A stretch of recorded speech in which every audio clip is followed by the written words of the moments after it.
A mensagem a seguir é uma pregação da Igreja do Nazareno Nova Europa. Esteja conectado conosco pelo tablet ou smartphone e assista nossos cultos online no site inne.com.br. Ouça a Nasa Rádio pelo site nasaradio.com.br e acompanhe nossas redes sociais facebook.com/INN Europa e twitter.com/INN Europa. Igreja do Nazareno Nova Europa, mudando a história de sua vida. Abra aqui, Deuteronômio 34. Eu queria falar ao seu coração hoje de manhã um tema, eu já ministrei sobre esse assunto muito tempo atrás, mas eu quero voltar, eu quero ministrar ele ao seu coração hoje de manhã, que se chama Enfrentando Mudanças Sem Perder a Doçura, tá bom? Enfrentando mudanças sem perder a doçura. Você pode olhar para quem está pertinho de você e fazer uma pergunta simples: você já enfrentou mudanças na sua vida?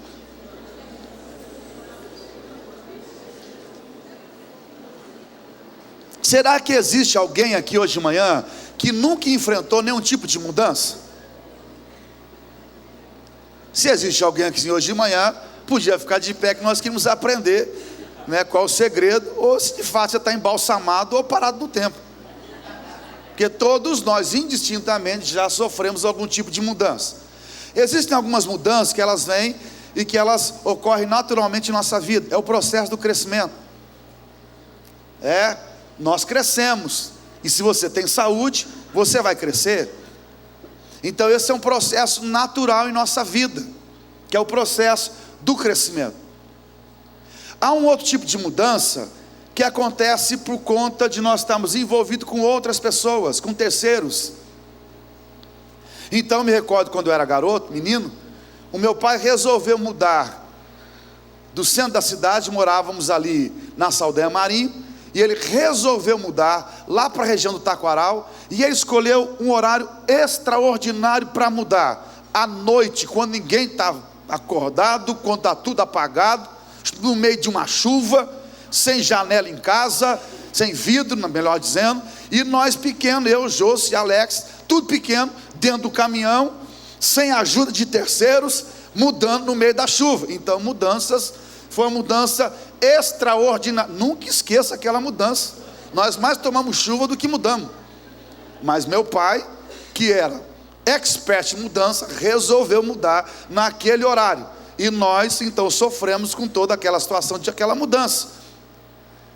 Eu penso que eu me senti como aqueles marinheiros que estavam com Jonas no barco. Então aquele barco sofreu tanta avaria, tanta mudança por causa da decisão do coração de Jonas, e aquela situação se complicou por causa de sua teimosia. Mas há um tipo de mudança que acontece em nossa vida também, que ela vem por conta de um acidente, um fato inesperado. Eu me lembro em uma certa ocasião, quando eu vinha de São Paulo, não sei exatamente o que eu fui fazer em São Paulo, mas eu vinha daquela região, e eu resolvi parar ali no Frango Assado. Geralmente quando nós paramos no Frango Assado, a grande maioria, penso eu, nós compramos aquele pão que é um pão assim, que só tem no Frango Assado. Realmente é um pão que engorda muito, mas é bom demais. Então eu parei lá no Frango Assado e comprei aquele pão que os olhos brilhavam. Não resisti, era um sábado, eu tinha um casamento à noite para fazer. Cortei aquela fatia generosa, aquele queijo, aquela manteiga para lá e para cá, e quando eu dei aquela mordida, o centroavante quebrou no meio.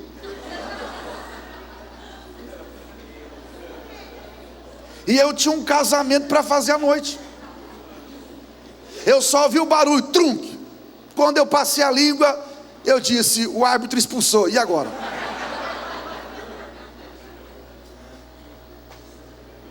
Pronto, como é que eu vou fazer o casamento? Eu ia ter que fazer o casamento, Jesus, ia ser difícil demais, Mas como Jeová faz tudo certo, eu casei com uma dentista. Então, eu liguei para a dona, que não estava fazendo hora extra, e disse: ô doutora, e nessa horas a gente dá uma adoçada para arrumar uma coisa, senão, se tiver em litígio com o lado de lá, você está enrolado, Santo Varão, que você passa uma dificuldade. Então, eu estou precisando de um socorro. O que acontece? Olha, meu negócio é o seguinte: Eu tenho um caso me fazer à noite, você sabe ou não sabe? Tem um caso de gente assim, gente importante, gente assim. Eu não posso faltar, entendeu? Claro, eu sei. O que acontece? Então, eu estou sem dente aqui, entendeu? Então quebrou pelo meio. E aí, sentei naquela cadeira internacional. E aí passei aquele processo todinho. E hoje estou aqui, refeito, abençoado. Mudanças. Você está rindo, mas você deve ter tido algum tipo de mudança em sua vida. Situações que aconteceram na sua história, na sua vida. Algumas de ordem natural, outras não. E talvez alguns acidentes pelo percurso. Situações que você precisou de alguma maneira interagir, se responsabilizar e conviver com aquele fato. Quando nós lemos a Bíblia, nós vamos descobrir a partir do capítulo 1, uma grande de Josué capítulo 1, uma grande mudança acontecendo na estrutura da liderança da nação de Israel. A Bíblia diz assim, logo no início, versículo 1 do capítulo 1, logo após a morte de Moisés, servo de Yahvé, ou de Deus, falou o Eterno a Josué, filho de Num, ministro de Moisés, e ordenou-lhe: Moisés, meu servo morreu, agora levanta-te, atravessa este Jordão, tu e todo este povo, para entrar na terra que estou prestes a entregar nas mãos dos israelitas. A nação de Israel, que até o presente momento era liderada por Moisés, passaria a partir desse exato momento a ser conduzida por esse homem chamado Josué. Na King James é interessante porque diz que o Eterno falou com ele, Josué, ministro de Moisés, e lhe deu uma ordem. Essa ordem significava que a liderança estava sendo posta sobre os ombros de Josué, que até o presente momento era ministro de Moisés. Apesar dessa mudança tão radical, Deus trazendo Josué para liderar o seu povo tão especial, de uma transição que esse povo estava atravessando. Você lê o capítulo 24 do livro de Josué, e você vai descobrir que depois de um longo período no exercício da liderança, agora sobre o cuidado de Josué, a nação de Israel fora ricamente abençoada. Você percebe que o capítulo 21, versículo 43, ele encerra estas palavras: assim pois, deu Yahvé, Deus, aos filhos de Israel, toda a terra que havia jurado dar a seus antepassados. Tomaram posse dela e nela se estabeleceram. Deus deu-lhes também paz e tranquilidade em todas as suas fronteiras, de acordo com tudo que jurara a seus pais. Nenhum dos seus inimigos pôde resistir-lhes, porquanto o Senhor entregou todos eles em suas mãos. De todas as promessas que Yahvé fizera à casa de Israel, nenhuma única falhou, tudo se cumpriu fielmente. Só na leitura desse texto valeria a nossa disposição para adoração, e nós irrompemos em gratidão e dizemos glória a Deus por tudo, por conta de, embora ter havido uma transição e uma mudança no comando, na gestão da liderança da nação do povo de Israel, ainda assim Deus cooperou, trabalhou fielmente para que o seu povo em nada fosse prejudicado, em tudo fosse abençoado. A Bíblia diz que toda a palavra se cumpriu, que Deus de fato cumpriu na vida daquele povo aquilo que ele havia prometido, e isso a despeito da mudança. Foram então abençoados segundo o desejo e o propósito do coração de Deus. Nós então observamos para uma cena como essa, e uma introdução tão simples como essa, e nós temos uma simples pergunta: Até porque o que fica caracterizado nessa transição, nessa mudança de liderança, de uns partindo e outros chegando e exercendo o cumprimento do dever do ministério que Deus legou, nós percebemos a fidelidade de Deus em ação e o povo sendo abençoado. Então surge uma pergunta ao nosso coração, para cada um de nós: o que nós precisamos ter em nossa vida e aprender em nosso coração, para termos em nossa história as promessas do Senhor cumpridas, e também atravessarmos com o nosso coração agradecido, cheio de alegria, embora tenhamos experimentado grandes mudanças em nossa vida. Quais lições que nós aprendemos? Então, nós aprendemos em primeiro lugar, que em meio a mudanças que nós estamos atravessando, nós precisamos terminar o que começamos com a bênção de Deus. Eu vou repetir: nós precisamos terminar o que começamos com a bênção de Deus. Olhe para quem está perto de você e diga: é importante começar. Diga: é importante começar, mas é mais importante como você vai terminar, como você vai concluir sua história. Isto é tão ou mais importante do que a forma como você começa uma jornada. Ora, foi Deus quem convocou e chamou Moisés para realizar a nobre tarefa de libertar e liderar o seu povo. Você pode ler Êxodo capítulo 3, quando Moisés, com cerca de 80 anos de idade, estava pastoreando o rebanho de seu sogro Jetro em Midian, e lá no deserto de Horebe, Deus falou com ele no meio de uma sarça.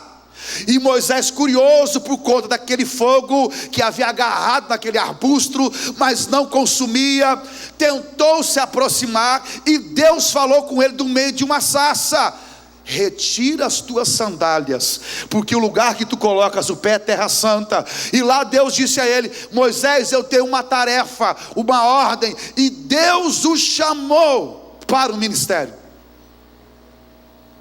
Logo você vê Moisés no exercício do ministério, papel que ele desenvolve e desempenha com profunda fidelidade. E ao encerrar o ciclo de sua jornada, você encontra no capítulo 34, versículo de número 10, a leitura ela vale a pena, extraordinária. Você encontra a Bíblia falando a respeito do final do ministério de Moisés, dizendo assim: em Israel, todavia, nunca mais se levantou um profeta como Moisés, com quem Deus houvesse dialogado face a face. Também jamais surgiu alguém que realizasse milagres, sinais portentosos e maravilhas semelhantes àquelas que Moisés, em obediência às ordens do Senhor, fez no Egito, contra Faraó, contra todos os seus servos e exércitos, e contra a terra dos egípcios. Porquanto em momento algum houve uma pessoa que demonstrasse tamanho poder como Moisés, tampouco realizasse as obras temíveis que Moisés ministrou à vista de todo o povo de Israel. Não há dúvida nenhuma a respeito da grandeza do ministério de Moisés. Um homem que a Bíblia mesmo toma o cuidado de dizer: nunca mais se levantou homem como Moisés, a quem Deus falava face a face. Um homem que termina o seu ministério de forma extraordinária. Vale a pena lembrar que termina o ministério em obediência. Não foi por conta de inaptidão, uma questão de saúde, uma questão física. Você pode observar que o versículo 1 do capítulo 34, Moisés sobe ao monte por ordem divina. O versículo 5 diz que Moisés morreu em Moabe, como Deus ordenara. Versículo 6: Deus mesmo sepultou em Moabe, em um vale. Versículo 7 nos fala a respeito da condição, do estado físico de Moisés. Moisés tinha 120 anos de idade quando morreu. No entanto, nem seus olhos, nem seu vigor físico haviam desvanecido. Quando Moisés escreveu o Salmo 90, lá no Salmo 90, ele disse em sua canção assim: ensina-nos a contar os nossos dias, de maneira que alcancemos um coração sábio. Logo disse que os anos de um homem chega a cerca de 60, 70 anos, e o que passar disso é dor, enfado e cansaço. No entanto, mesmo Moisés tendo a visão do tempo de uma pessoa, ele estava com 120 anos, agraciado por Deus, possuía vigor, olhos que não estavam cansados. Esse homem, no pleno vigor de sua vida, ouve Deus lhe dizer, capítulo 31, não passarás o Jordão, Moisés. A partir de então, esse homem começa a preparar então a sua despedida. E você percebe o capítulo 32, Moisés, inspirado por Deus, adorando e cantando. A Bíblia diz que é o último cântico que Deus deu a Moisés. E nessa última canção, Moisés começa, e eu fico imaginando o local, a ocasião, o momento em que Moisés começou a cantar assim: inclinai vossos ouvidos, ó céus, e eu falarei, ouça a terra as palavras da minha boca, que o meu ensinamento goteje como a chuva, e as minhas palavras destilem como brando orvalho, como chuva suave sobre a relva que viceja, como garoa revigorante para as plantas verdejantes. Eu vou proclamar o nome de Deus. Quanto a vós, glorificai a grandeza do nosso Deus.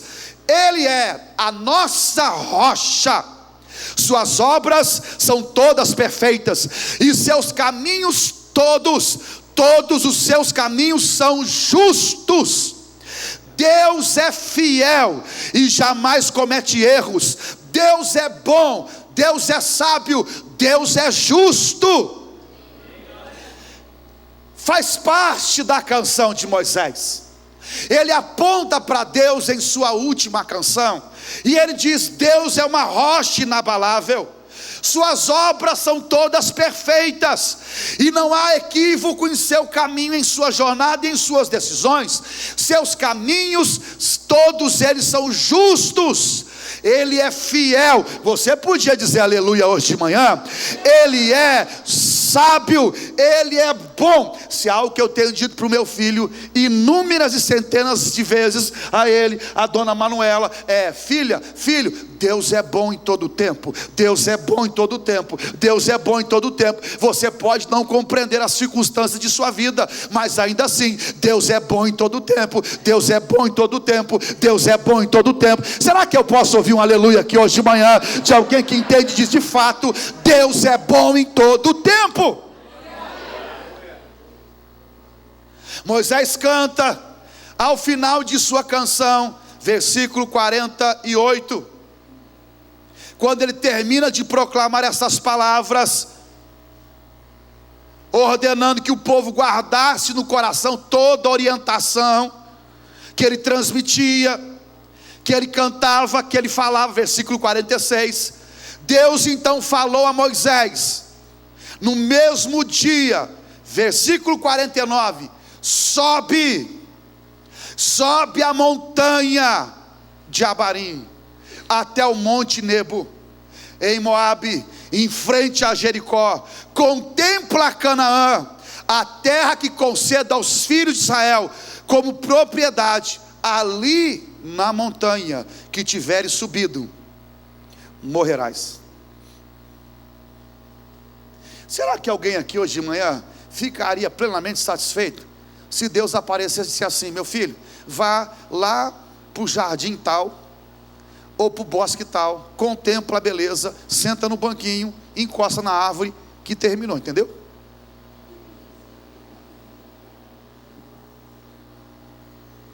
Entendeu? Beija todo mundo, faz sua última refeição, aquela vitela assada boa, toma seu último gole de Coca-Cola, geladérrima, porque é a última, e depois, seu assunto é comigo. Então Deus diz a Moisés: Moisés, falaste bem, de fato eu sou bom, eu sou justo nos meus caminhos, sou reto, rocha, sábio e justo. Agora é tempo de você voltar para casa. Deus simplesmente tratou com aquele homem. Ele ouve Deus, e aí você lê capítulo 34, você lê o versículo 1. Eu acho extraordinário quando você tem essa visão do que estava acontecendo. Versículo 1 diz: então o que, gente? É um verbo aqui. Então, o que aconteceu, gente? Subiu. Que coisa fascinante. Subiu. Na minha versão diz: vindo Moisés das planícies, subiu o monte Nebo, lugar que Deus havia ordenado. Subiu o monte, e em frente de Jericó, como Deus disse, do alto o Senhor Deus lhe mostrou toda a terra de Canaã, Gileade, Dan, Naftali, Efraim, Manassés, toda a terra de Judá até o mar do oeste, o Mediterrâneo, o Neguebe, as terras do sul, a região que vai do vale de Jericó, a cidade das palmeiras até Zoar. E falou o Senhor a Moisés: esta é a terra que prometi sob juramento a Abraão, a Isaque e a Jacó, quando lhes afirmei: a tua descendência darei esta terra. Portanto, eis que te faço vê-la com teus próprios olhos. Contudo, não atravessarás o rio, nem poderás adentrá-la. Sendo assim, Moisés, o servo do Senhor, morreu ali em Moabe, como Deus ordenara. Deus mesmo o sepultou em Moabe. Você podia dizer aleluia hoje de manhã. Não há nenhum traço de amargura, não há nenhum ressentimento, não há nenhuma disposição para se reclamar. Talvez dizendo: Senhor, eu trabalhei tanto, e agora eu gostaria por demais de colocar os meus pés na terra prometida. Pelo contrário, Moisés era o pastor de um grande povo, que havia saído do Egito por força poderosa do braço de Deus, conduzido esse povo durante 40 anos no pastoreio, um povo que o amava e o admirava, e que tinha um currículo extraordinário. Moisés chama aquele povo, eu penso que um momento como esse aconteceu, reúne sua família, sua casa, filhos, povo precioso, discursa e dá a eles uma palavra. E agora Moisés pega o seu bordão, dá as costas àquele povo e começa a subir o monte, ele e o Senhor. O que nós sabemos que aconteceu no monte foi que Deus lhe deu a graça para ver a terra prometida. Moisés então dá o seu último suspiro, e assim termina a história de um homem insubstituível. Nunca mais se levantou em Israel profeta como Moisés. Começou com um chamado divino. De fato, a sua história é um milagre. Foi tirado das águas, criado no palácio, teve erros em sua vida, fugiu ao deserto para não ser morto, e achado por Deus em Midian, ouviu a voz divina e cumpriu com o seu ministério. Moisés terminou muito bem, terminou o que começou com a bênção do Senhor. Você vai encontrar uma expressão capítulo 33, versículo 1, a Bíblia chama de Moisés de homem de Deus, não é isso? Homem de Deus. No versículo 5 do capítulo 34, a Bíblia o chama de servo do Senhor. Isso é um título especial, usado com frequência para distinguir aqueles que foram chamados e convocados pelo próprio Deus. Moisés era tido como amigo de Deus. Termina muito bem. Você precisa terminar o que você começou com a bênção do Senhor. Você podia dizer para quem está pertinho de você: nós precisamos terminar o nosso ciclo, fechá-lo com a bênção de Deus. Olhe para quem está pertinho de você, com a bênção do Senhor. E o fato precioso e amado irmão, eu não sei o que Deus pediu para você encerrar, o ciclo que você precisa terminar, talvez de um relacionamento, um noivado, um namoro. O fato é que nós encontramos hoje pela vida algumas pessoas começando bem o seu casamento e terminando muito mal. Moços que começaram bem na igreja e hoje estão longe da fé.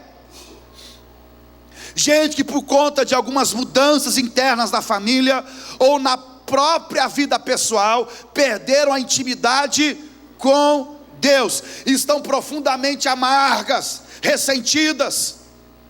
Alguns por conta de mudanças profissionais, emprego, sonhos, algum tipo de reviravolta, ou até o dente que se quebrou.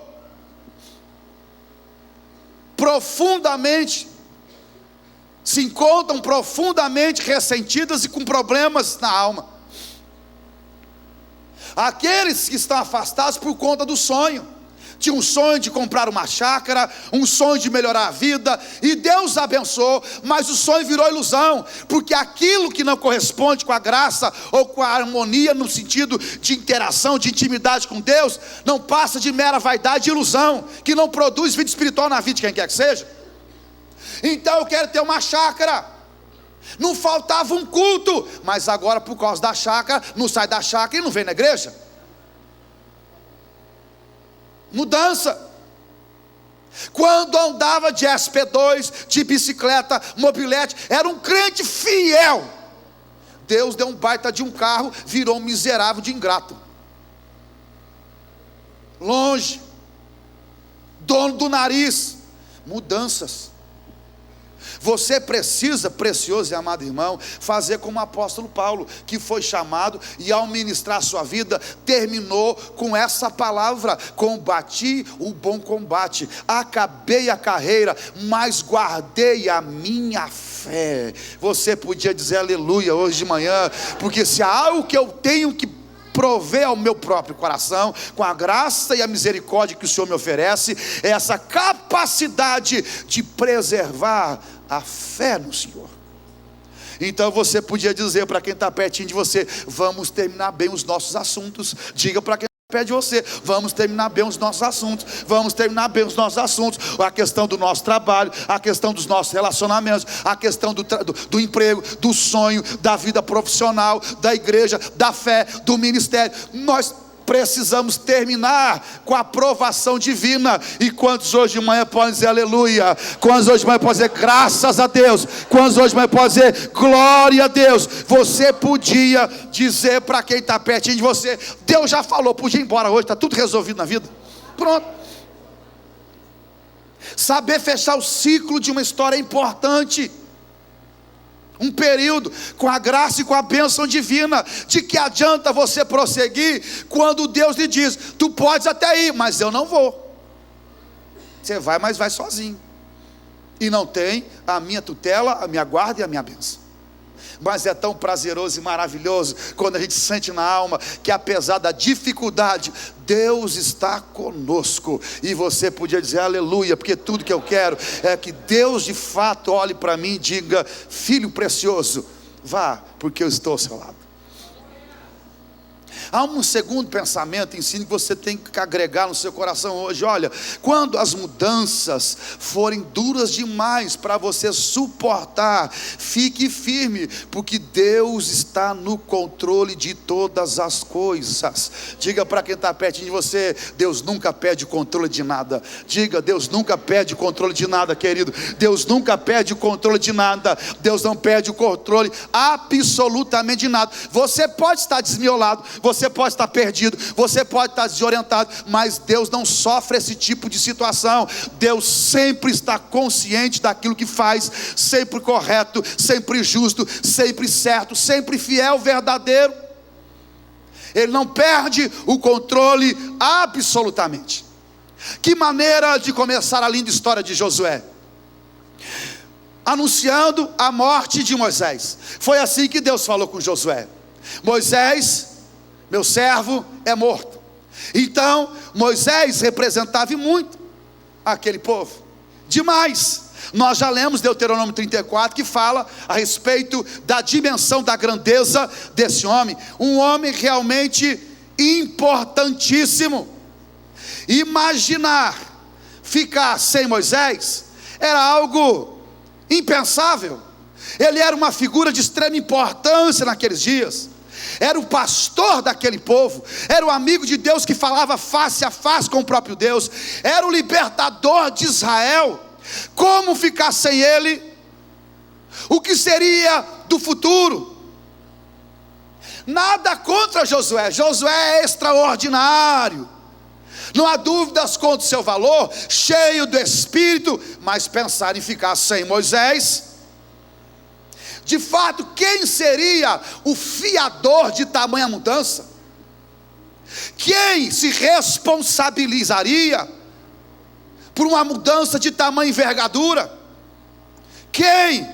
Foi quando Josué ouviu a resposta a respeito dos questionamentos de sua alma, quando Deus simplesmente foi derramando sobre ele a responsabilidade, e lhe falando sobre a promessa em vencer desafios intransponíveis, como o Rio Jordão, e como inimigos na terra, e terra que tinha que tomar posse. Então Deus parou e disse: olha, Josué,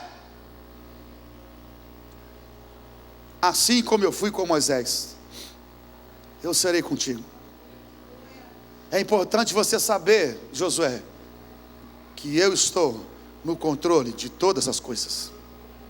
É tão extraordinário você ouvir Deus falando com Moisés, no capítulo 34, lá no versículo 4, quando Deus falou com Moisés ao apontar toda a terra. Deus disse: olha, esta é a terra que eu prometi há muitos anos atrás, primeiro a Abraão, mas Abraão passou, Moisés.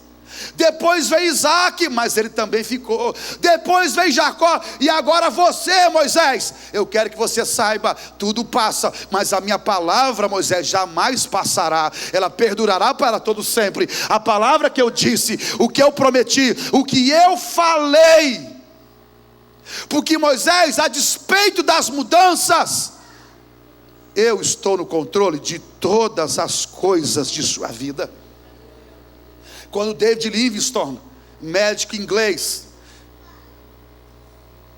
proferiu uma palestra na Inglaterra, e esse homem foi achado morto em 1879, ajoelhado à beira de sua cama. E quando os ingleses vieram tomar o seu corpo para levar à Inglaterra, os africanos disseram: o corpo pode levar, mas o coração ficará enterrado na África. Em certa ocasião, palestrando a estudantes, falando das suas viagens, do trabalho missionário, e do quanto Deus havia usado a sua vida, começaram a perceber que aquele homem estava já com o seu corpo enfraquecido, fragilizado, por conta do trabalho e do ministério que havia exercido na África. Tinha tido várias doenças, fome, dificuldades. Vários leões o atormentaram. Em uma ocasião, o seu braço foi esmagado. Então surgiu uma pergunta no auditório: doutor, o senhor poderia nos informar e nos dizer Como alguém pode suportar tamanha pressão, tamanha mudança, tamanho trabalho, hostilidade?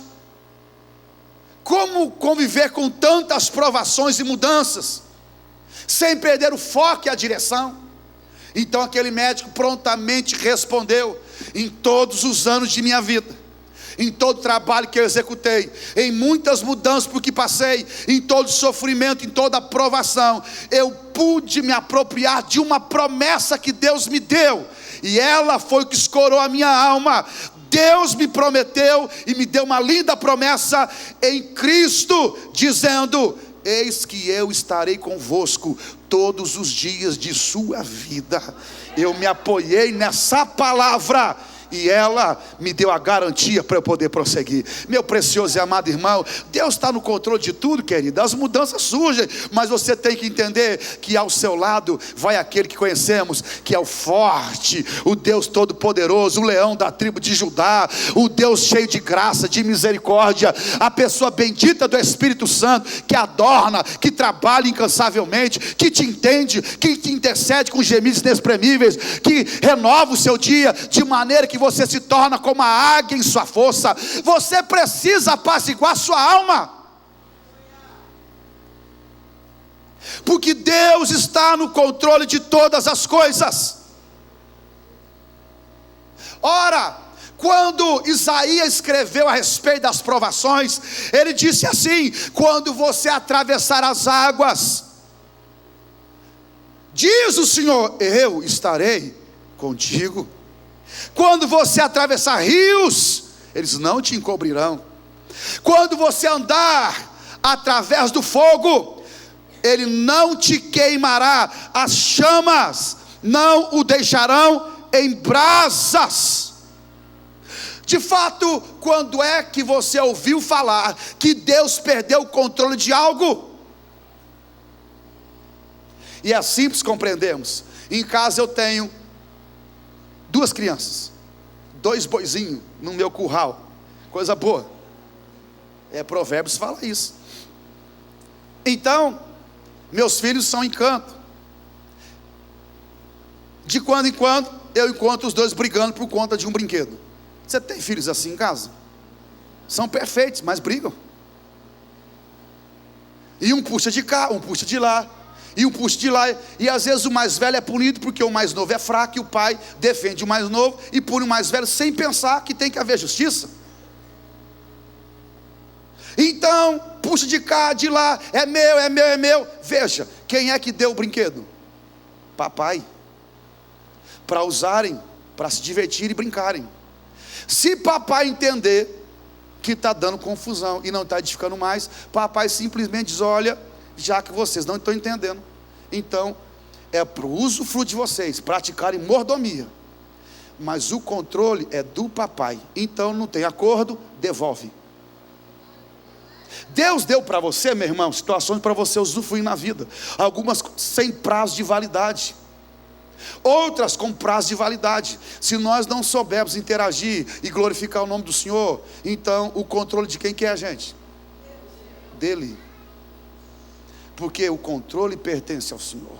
Deus está no controle dos meus filhos, da sua casa, dos seus sonhos, de sua alma, de seu ministério, e Ele tem te ordenado e dado prazer e alegria de direcionar você situações para o seu uso fruto. Faça com alegria, mas quando Deus lhe der uma direção e tudo ficar difícil e as mudanças surgirem, lembre-se, continue caminhando firme, porque nada escapa da sua poderosa mão. Ela é forte e Ele continua no controle de nosso barco. E você podia dizer aleluia, porque o controle pertence ao Senhor.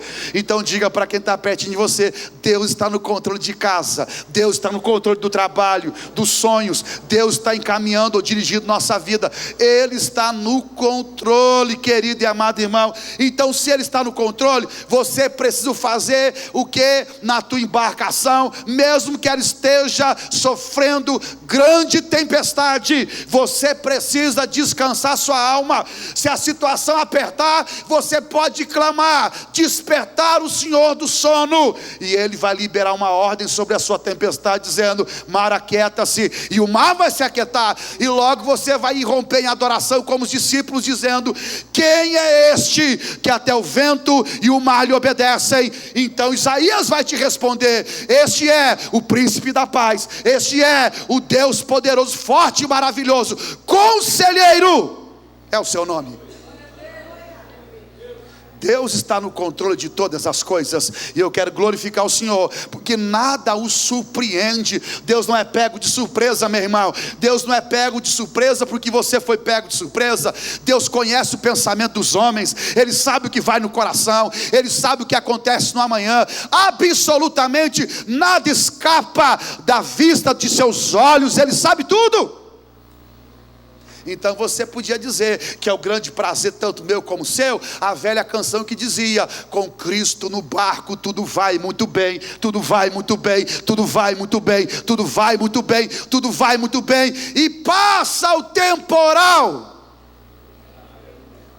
Tem gente aqui hoje de manhã que pode afirmar absolutamente que Cristo está no barco, e podia levantar as mãos e dizer aleluia hoje à noite. Cristo está no seu barco, querido, ou você está no barco de Cristo? Porque se você está na embarcação do Senhor, fique tranquilo, porque a palavra que Ele te deu, certamente ela se cumprirá. Quando as lutas se tornarem difíceis e as mudanças duras, apazigua a sua alma. Deus está no controle de todas essas coisas. É necessário terminar o que começamos com a bênção do Senhor. Apaziguar a alma, porque Deus está no controle de todas as coisas. Você podia dizer aleluia, você podia dizer graças a Deus. E em terceiro lugar, quando as mudanças surgirem, não faça de sua vida caminho para amargura e destruição, caminho para a murmuração. Escolha de forma consciente ser um abençoador.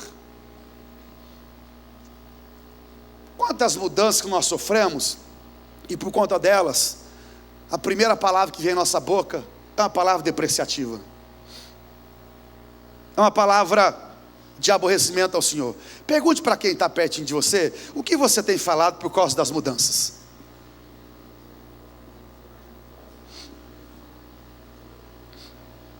O que? Olha, Moisés já sabia o que Deus havia lhe dito. Ele já sabia qual era o rumo e qual era a direção. Ele sabia que ele precisava ir ao monte, e lá no monte Deus marcou o dia que ele ia morrer, o dia que ele ia terminar. Então Moisés reúne Israel, capítulo 33. Ele chama o povo, e o versículo 1 começa assim: Moisés, homem de Deus, antes de morrer, fez o quê? Antes de morrer, o que ele fez? Abençoou, transmitiu esta bênção ao povo. Esse povo aqui que fez Moisés pecar nas águas de Meribá, esse povo aqui, que quando Deus falou com Moisés que ele não ia entrar na terra prometida, foi porque ele provou e desobedeceu a Deus lá nas águas de Meribá, quando o povo reclamou e ele feriu a rocha, por causa da pressão exercida pelo povo. Não entra pelo povo. Mas agora, podia dizer: Senhor, esse povo aqui me prejudicou, e agora eu não vou entrar na terra por causa disso. Mas Moisés levanta as suas mãos, versículo 5, ele olha para Rúben e diz: viva Rúben e não morra, ainda que sejam poucos seus homens. A Judá ele diz: ouve, ó Senhor, a voz de Judá. A Levi, versículo 8: os teus urim e os teus tumim, ó Eterno, sejam para os teus servos, que escolhestes e favoreceste, pois tu os puseste à prova em Massá. Versículo 11: abençoa, ó Senhor, os esforços da tribo de Levi, e faze que ele seja cada vez mais forte. Ele abençoa Benjamim, dizendo: derrame a sua bênção, amado Deus, que Benjamim habite seguro, e que o Senhor habite seguro com ele, todo dia o Eterno protegerá, e Benjamim descansará nos seus braços paternos. De José ele afirmou, versículo 13: bendita seja toda a tua terra, com o que há de mais excelente, o orvalho que vem dos céus, e as águas puras das profundezas, com os bons frutos que o sol amadurece, e o melhor que a luz e suas estações possam dar. A Efraim disse, e a Manassés disse, que o Senhor os abençoe com força, com galhardia do primogênito. Disse de Zebulon, versículo 18: alegra-te, Zebulon, nas tuas viagens, e tu, Isacar, nas tuas tendas. Disse de Gade: bem-aventurado aquele que cooperar na ampliação dos domínios de Gade, versículo 20. Olhou para Dan, versículo 22, e disse assim: Dan é um filhote de leão que vem saltando desde Bazã. A Naphtali, Moisés abençoou com esta palavra, que Naphtali tenha fartura da graça e dos benefícios do Senhor, está repleto de suas bênçãos, seus bens se estendem para o sul, em direção ao mar. Com relação a Zer, afirmou: bem-aventurado seja esta tribo entre os filhos de Jacó, agrade a seus irmãos e banhe em azeite puro seus pés. Sejam de ferro e bronze as trancas das tuas portas, e permaneça a tua força e paz com os teus muitos dias. Logo Moisés olhou para Israel e foi dizendo, versículo 26, após uma adoração, disse: não existe Deus, ninguém como Deus de Israel, que cavalga majestosos céus para cooperar com ele, e monta garboso sobre as nuvens do seu reino. O Deus eterno é o teu refúgio, e para sustentá-lo estão os braços do Senhor. Ele expulsará os teus adversários da tua presença. Versículo 28, somente Israel viverá para sempre, seguro e em paz. Versículo 29, como tu és bem-aventurado, a Israel, quem é como tu, ó povo cuja salvação vem do Senhor? Ele é o teu abrigo, ele é o teu socorro, ele é a tua espada vencedora e gloriosa. Os teus adversários se ajoelharão diante de ti e suplicarão por misericórdia. Quem é, Israel? Um povo como tu, escolhido e separado pelo Senhor. Moisés simplesmente levanta as suas mãos e ele começa a abençoar a todos quanto ele podia. Nenhum deles fica de fora. Todos recebem uma palavra de bênção nos últimos dias de seu ministério. Escolha ser um abençoador em sua vida, por mais difícil que seja o momento, por mais crítica que seja a hora, por mais difícil que seja a aceitação de uma situação. Permaneça na compreensão de que você precisa terminar com a bênção do Senhor. Você precisa lembrar que tudo está no controle dele, e desenvolver uma postura que o agrada, de fidelidade, liberando uma palavra para edificação. Cumprindo então o que aprendemos: não saia de vossa boca palavra que não seja para edificação aquele que a ouvir. Dentro desse princípio, você podia olhar para quem está perto de você, até numa escolha aleatória, e dizer a essa pessoa: Deus te abençoe, abençoe sua casa.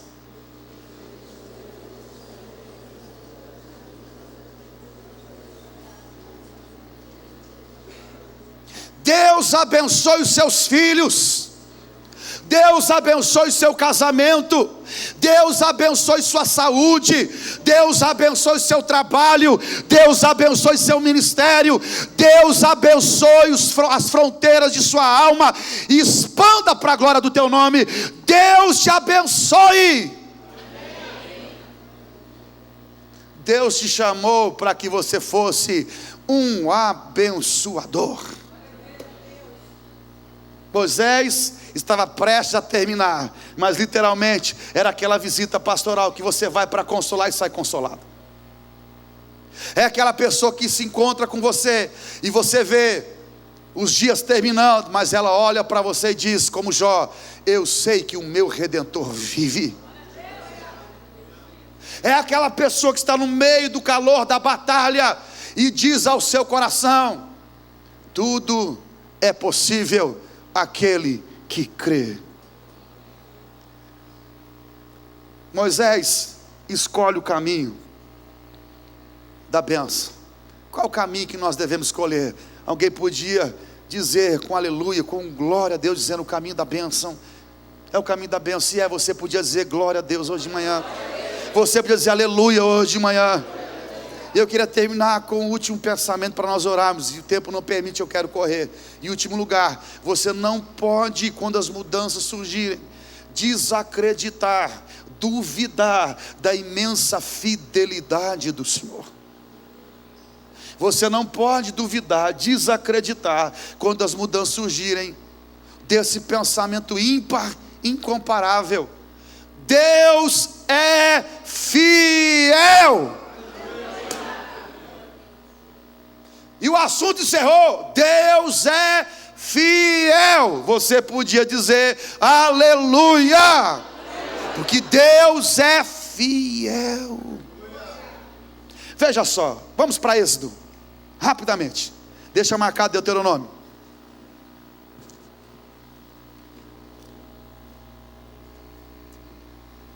Êxodo capítulo 3. Aqui se encontra o chamado de Moisés. A primeira vez que Deus falou com Moisés de uma forma especial.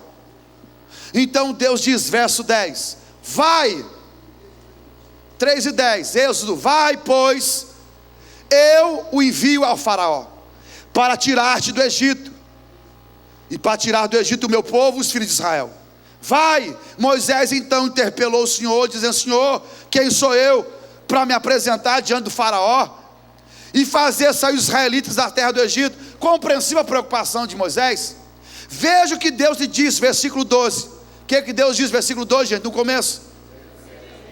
Como é que é, gente? Deus disse o quê? Eu o quê? Vamos mais alto, eu o quê? Mais uma vez, eu.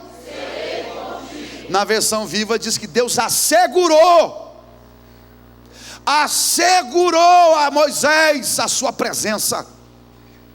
Muito bem, início de ministério. 40 anos depois, Deuteronômio, vamos para lá.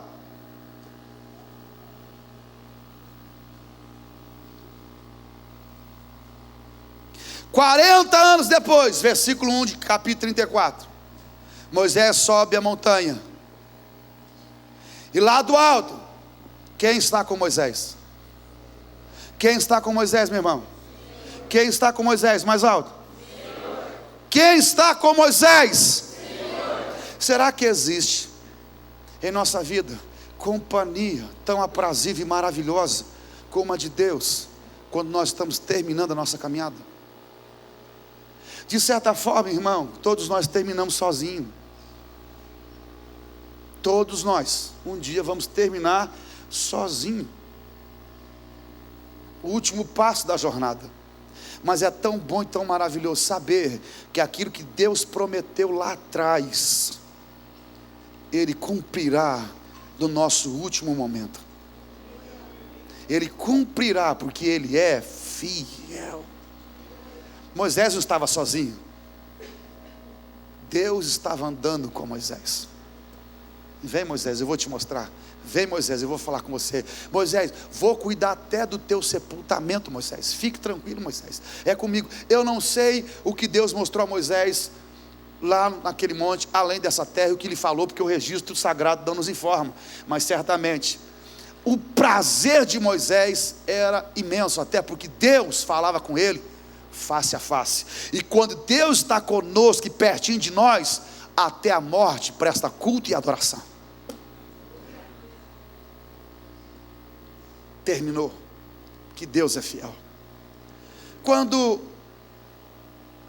minha mãe engravidou do meu irmão mais velho, pastor Josimar, havia uma preocupação no coração dela, porque nós somos Uma família que vem da Assembleia de Deus, e louvado seja o Senhor por aquela igreja. E minha mãe tinha uma santa preocupação, porque os meninos não ficavam na igreja, só as meninas. E os meninos cedo iam para o mundo. Então veio o pastor Josimar, hoje pastor. Logo depois veio o servo aqui. E o Alex não era um projeto planejado, foi um acidente. Um acidente perfeito. E chegou. Mas quando ele nasceu, naquela época não tinha ultrassom como tem hoje. A oração é para vir uma menina. Tinha aquelas crendices, né, que tem por aí. Põe um barbante na barriga, os trem doido aí. Então, 3 meninos. E agora? E meu pai disse: Dona Dejanil, ora, Deus vai falar com você. Antes do Alex chegar, meu pai disse isso a ela. E Deus deu um texto para minha mãe, uma promessa, Isaías 54, versículo 13. Lá o texto diz assim: todos os teus filhos serão discípulos do Senhor, e grande será a paz dos teus filhos. Minha mãe pôde ver os seus filhos sendo discípulos do Senhor. Por certo, existe muita luta, muita controvérsia e batalha. Meus, eu aguardo o dia em que no último instante essa palavra final se cumpra: grande será a paz dos teus filhos. Deus é fiel. Deus é fiel. Deus é fiel. Você não pode duvidar de que Deus é fiel, e Ele cuida de você. Eu não sei qual mudança que você está atravessando: trabalho, família, questões biológicas, físicas, situações de perturbação por conta de um filho, de uma decisão que você tem que tomar, de um ciclo de vida que acabou e outro que vai se iniciar. O que eu sei é que existe um Deus que é extraordinário, que cuida de você, que cuida da minha vida, que está no controle de tudo, e compete a mim terminar tudo muito bem, ter a bênção do Altíssimo, ser um abençoador e entender que o nosso Deus é um Deus fiel. A igreja em pé em nome de Jesus hoje de manhã. Deus é fiel, Deus é fiel, Deus é fiel, e Ele vai cuidar de você, Ele vai ajudá-lo e vai ampará-lo. Eu queria que você levantasse as suas mãos para os céus, querido, para você falar com o Eterno, para você falar com Deus. Eu não sei o que Deus marcou na sua agenda, como marcou na agenda de Moisés. Olha, Moisés, você vai terminar assim. Deus pôs na agenda de Moisés um compromisso de vida, uma situação, e nada poderia apagar aquilo. Deus tem colocado na sua história, na sua agenda, situações, algumas que não tem como você apagar. Elas foram escritas e determinadas pelo próprio Deus. Quando elas surgirem, você pode escolher o caminho da rebeldia, ou compreender que Deus está dirigindo a sua família, que Deus está no controle de sua casa, e que Ele não perde nada, Ele não esquece nada, Ele não tem crise de esquecimento. O único esquecimento que Deus se autoimpõe é com relação aos nossos pecados, quando a Bíblia diz que eu me esqueço dos teus pecados. Mas é um esquecimento que Deus se autoimpõe, porque Deus não tem crise de memória, Ele sabe tudo. Eu queria no primeiro momento que a gratidão invadisse sua alma, por conta de você ver que numa história tão longa, Deus esteve ao lado de Moisés a todo momento. Mesmo quando a luta tenha se intensificado, lá estava o Senhor, ajudando a Moisés cumprir o seu ministério e a sua tarefa. O que você faz pensar que, sendo servo do Senhor, Ele não estará com você?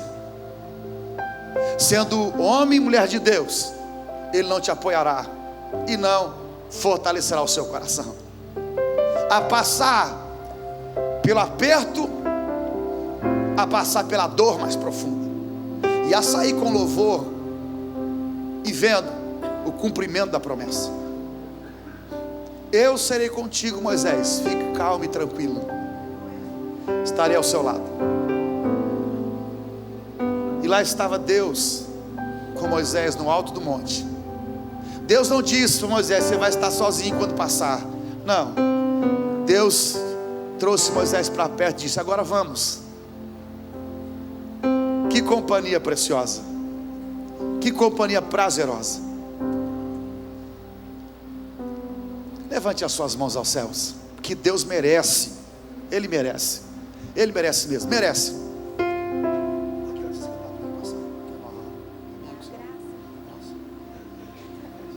Levante as mãos para o céu, queridão. Lá para cima, lá para cima. E esqueça as outras coisas. Todos nós passamos por mudança, todos nós.